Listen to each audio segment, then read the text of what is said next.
Hey guys, welcome to the 6th part of my options day trading course. If you're new here, I'm Tex, and I share my journey with trading and investing in the stock market. So in the previous part, we did a technical analysis workshop where we applied the skills that we learned in a more practical method. In today's video, we're going to learn all about options, what they are, how they're priced, how we can pick strikes and expiration dates, and how we can manage our risk as well. Now I'll put a card at the top of the video. Feel free to go ahead and click on that. It's going to take you to a playlist where you can watch any of the parts of the course that you might have missed. Also, there's a lot of helpful links in the description below, so be sure and check those out. If you would, do me a favor, hit that like button, make sure you're subscribed, and let's go ahead and get started with the video.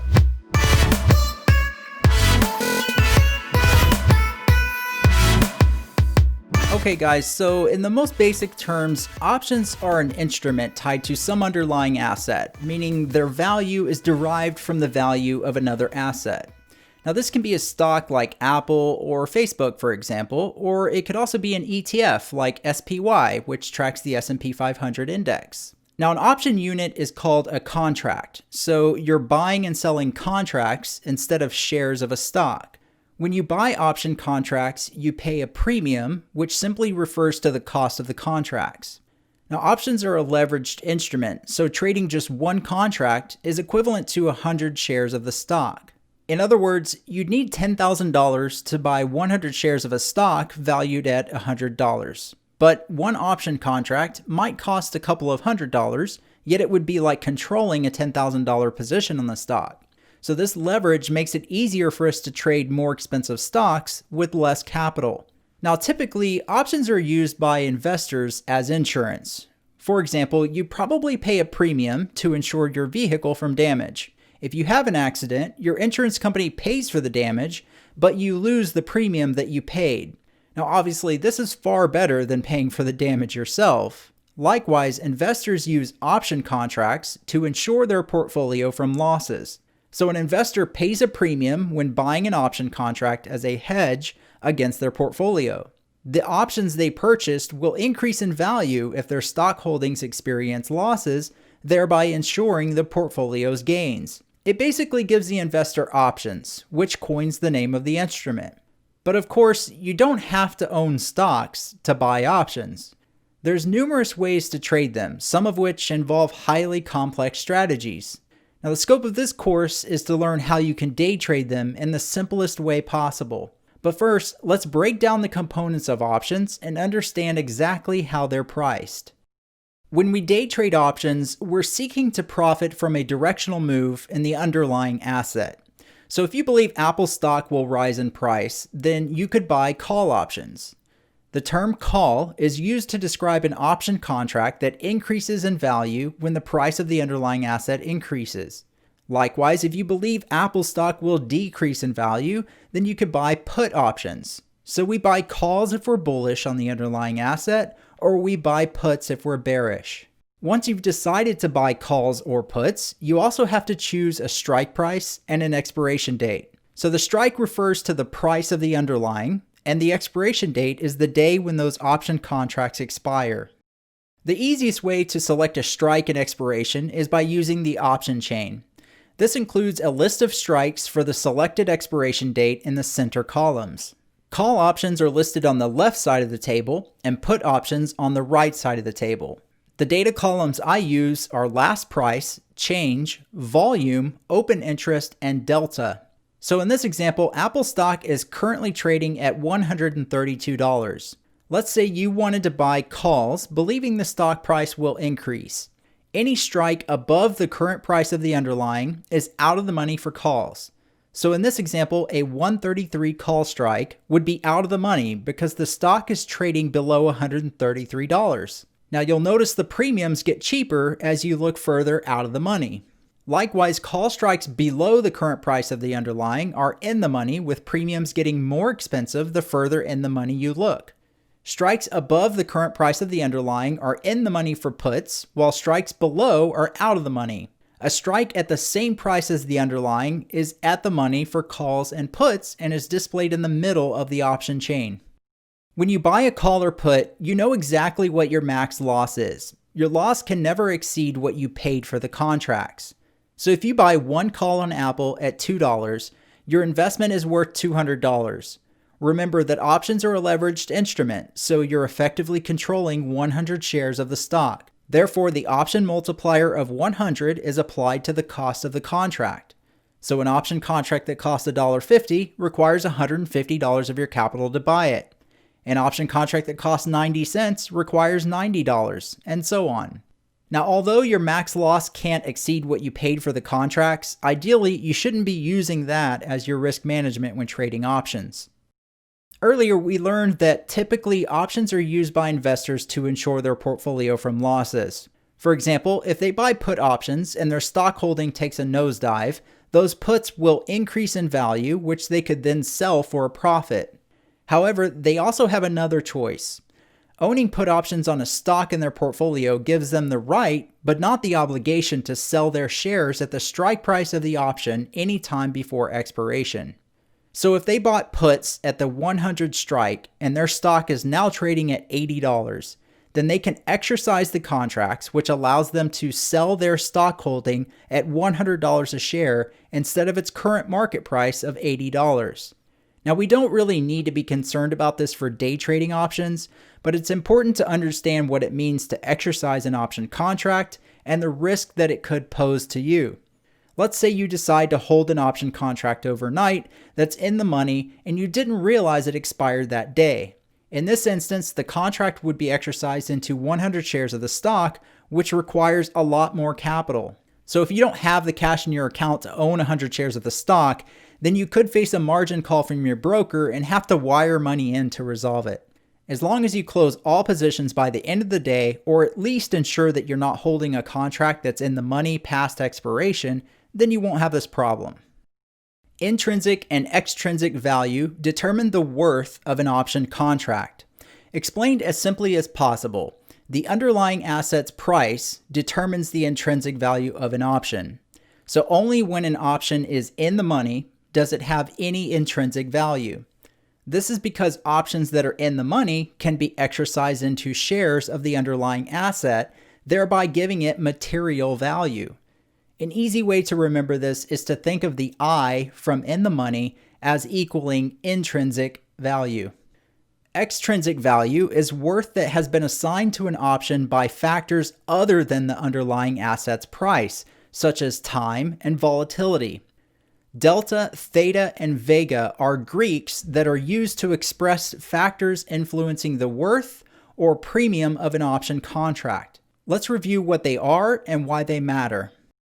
So the delta of an option contract is used to express how much the option's premium will change based on every $1 price change on the underlying.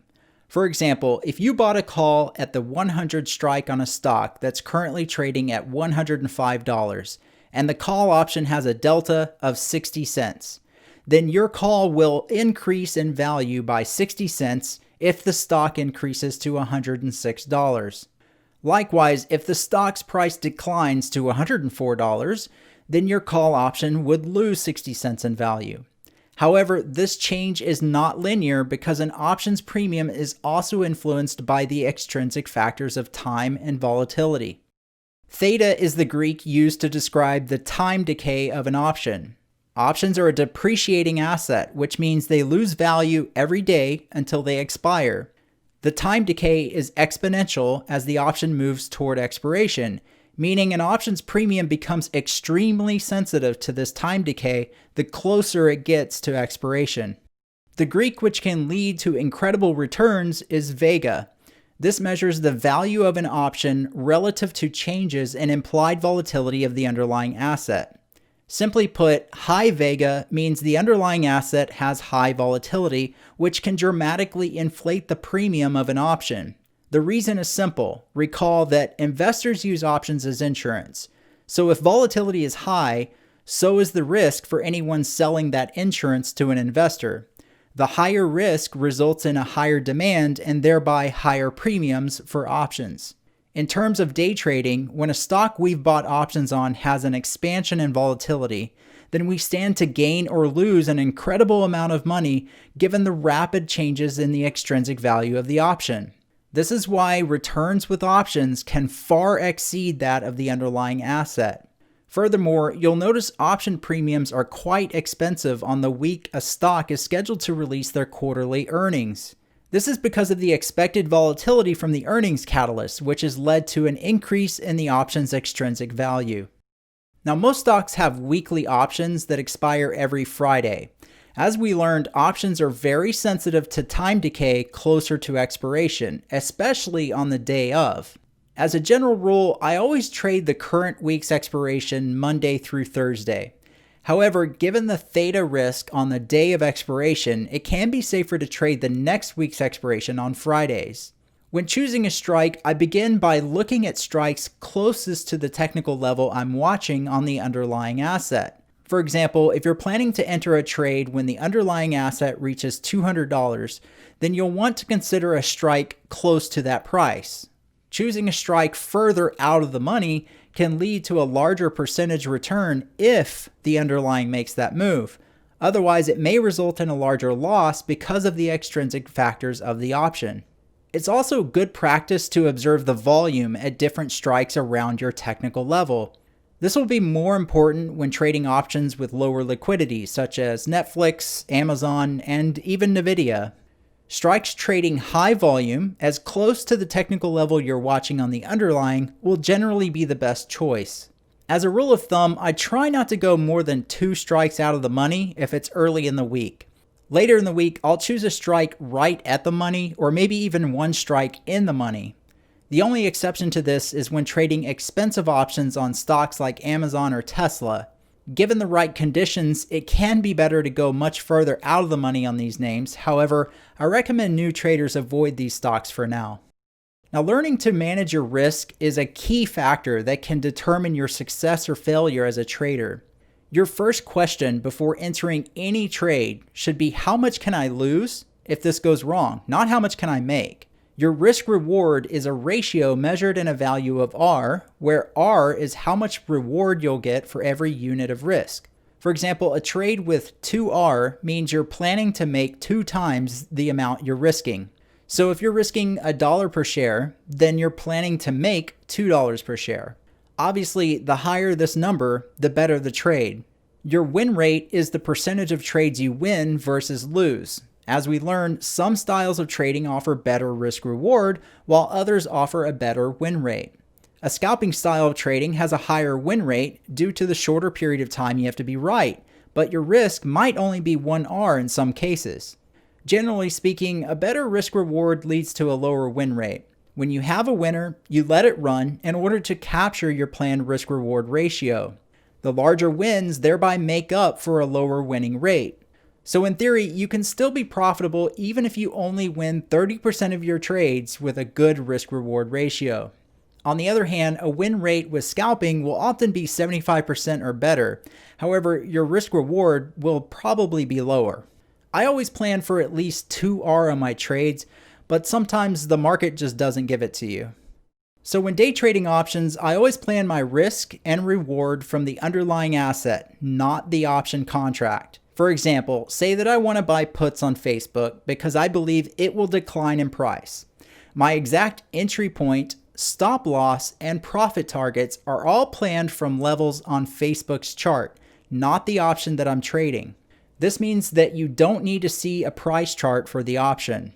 Planning your risk in this way is the same as if you were trading shares of the underlying stock.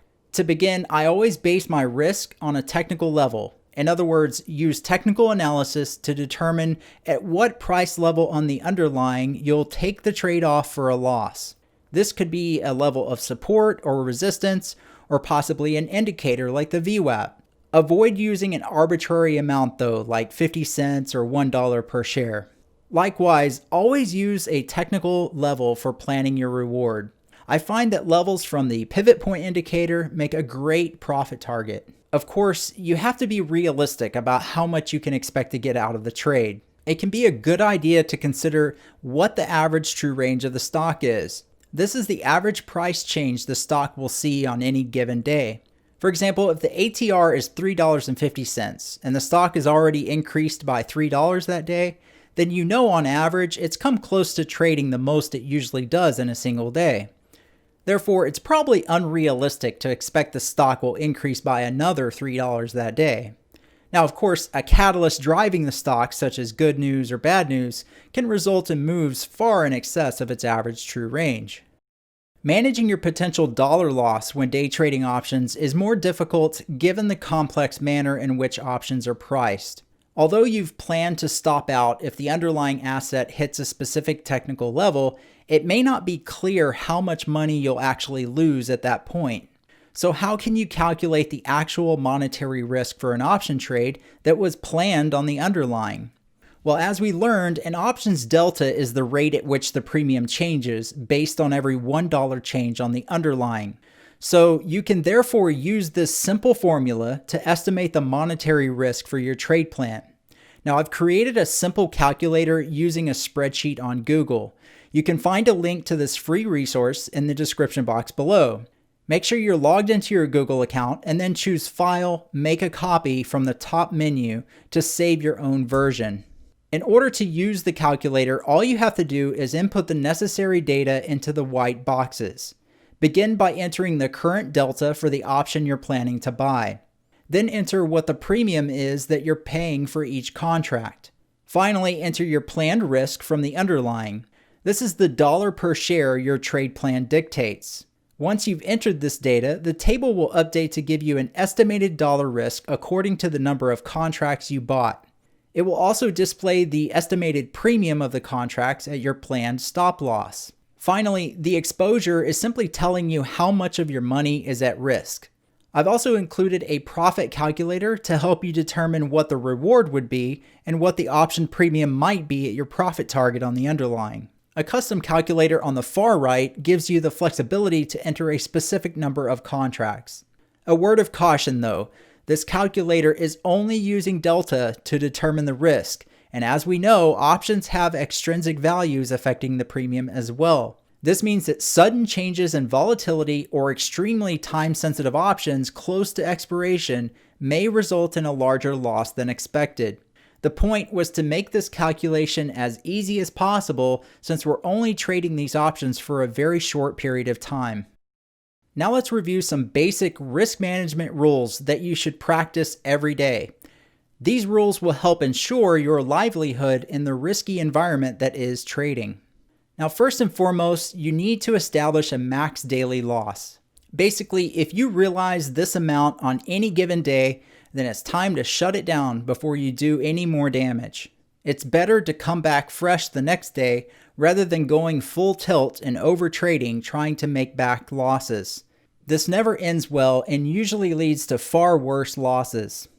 Although I'm telling you this now, and you're probably agreeing it's a good idea, I'm sure most of you have or will ignore this advice and experience what it's like to head down the rabbit hole of trading way past your max loss. Believe me, I've been there, and unfortunately, it's something you'll have to experience for yourself.